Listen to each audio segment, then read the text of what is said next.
بزرگان محترم، یہ دنیا محل فنا ہے، اور ارشاد ہو رہا ہے کل من علیہا فان، جو کچھ یہاں ہے اس کائنات میں اسے فنا ہے، جو آیا ہے اس نے جانا ہے، بلکہ بقا کا دار و مدار ہی فنا پر ہے۔ جب تک ایک شے فنا نہیں ہوتی دوسری شے بنا نہیں کرتی۔ گندم کے خوبصورت دانے دھرتی کے سینے میں خود کو فنا کرتے ہیں تو لہلہاتے ہوئے کھیت تیار ہوتے ہیں۔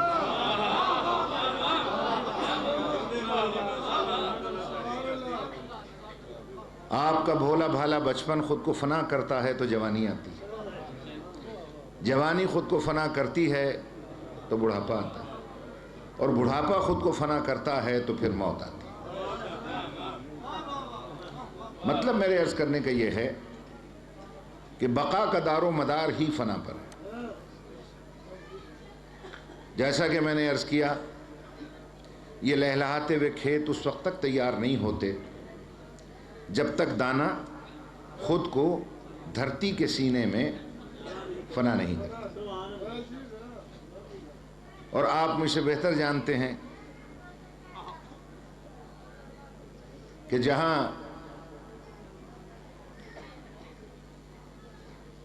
کھیتی باڑی ہوتی ہے، جہاں زراعت ہوتی ہے، یہ نہیں کرتے کہ فوراً لے گئے سٹور سے دانہ اور چھڑک دیا اور وہ ہو گیا، ایسا نہیں ہوتا۔ پہلے اس میں ہل چلا کے ہلچل مچاتے ہیں،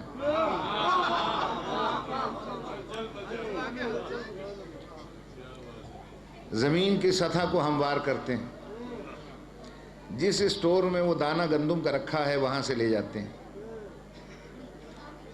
پھر اس کو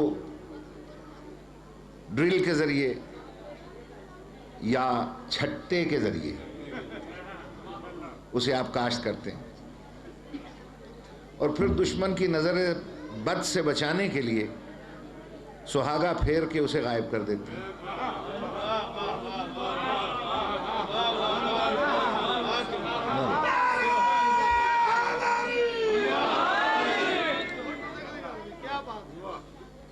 اگر وہ بے شعور ہوتا تو پڑا رہتا، مگر چونکہ وہ دانہ تھا، اس نے اپنے اللہ سے کہا یا اللہ انہوں نے تو مجھے خاک میں ملا دیا، ان تو مجھے مٹی میں ملا دیا۔ اللہ نے کہا فکر نہ کر، جسے دنیا مٹی میں ملاتی ہے میں اسی کو ہرا بھرا کرتا ہوں۔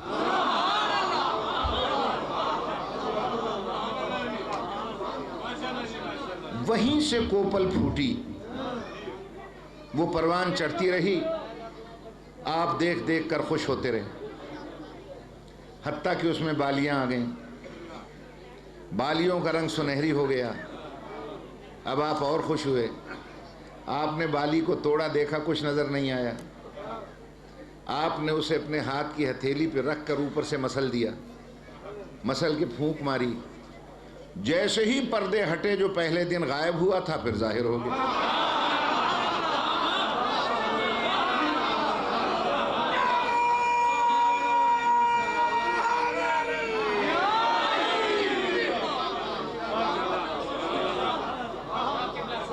دوستان محترم، یہ ظاہر ہونا اس کا کمال نہیں تھا، ہر غائب نے ظاہر ہونا ہوتا۔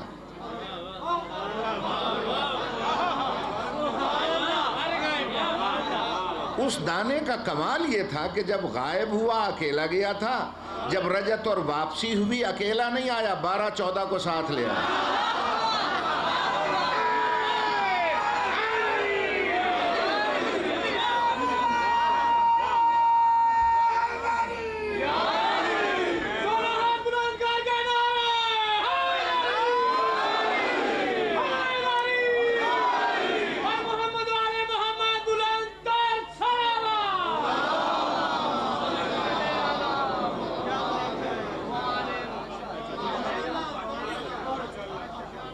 اب آپ نے بیلوں کے ذریعے، تھریشر کے ذریعے بھوسے کو الگ کر دیا، دانے کو الگ کر دیا۔ میں چونکہ پینڈو آدمی ہوں، مرزا صاحب تو شہری ہیں نا، تو انہوں نے اپنی داستان سنائی شہریوں والی، میں پینڈوؤں والی۔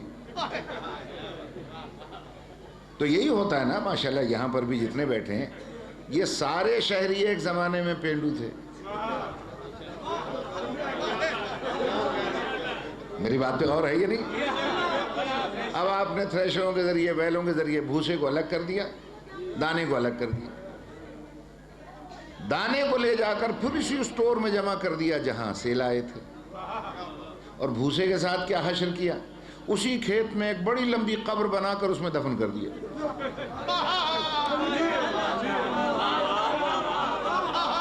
بھائی جب میں دیہاتوں میں دیکھتا تھا نا لمبی لمبی قبریں، تو میں سمجھتا تھا کہ بڑے لمبے لمبے آدمی یہاں دفن ہوتے ہیں۔ یہ تو پھر میرے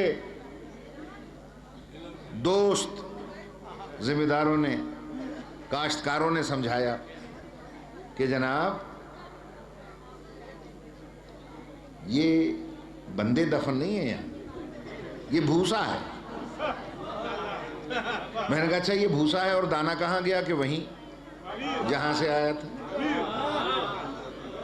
تو اس سے صاف نتیجہ نکلتا ہے کہ اللہ نے روح کا دانہ ہمارے بدن کی زمین میں بو دیا، اور جب یہ ترقی کرتے کرتے کمال کی منزل تک پہنچتا ہے تو روح کے دانے کو لے جا کر پھر اسی اسٹور میں رکھ دیتا ہے جہاں سے بھیجا تھا، اور بدن کا بھوسا اسی زمین میں قبر کے نیچے دفن ہو کے رہ جاتا ہے۔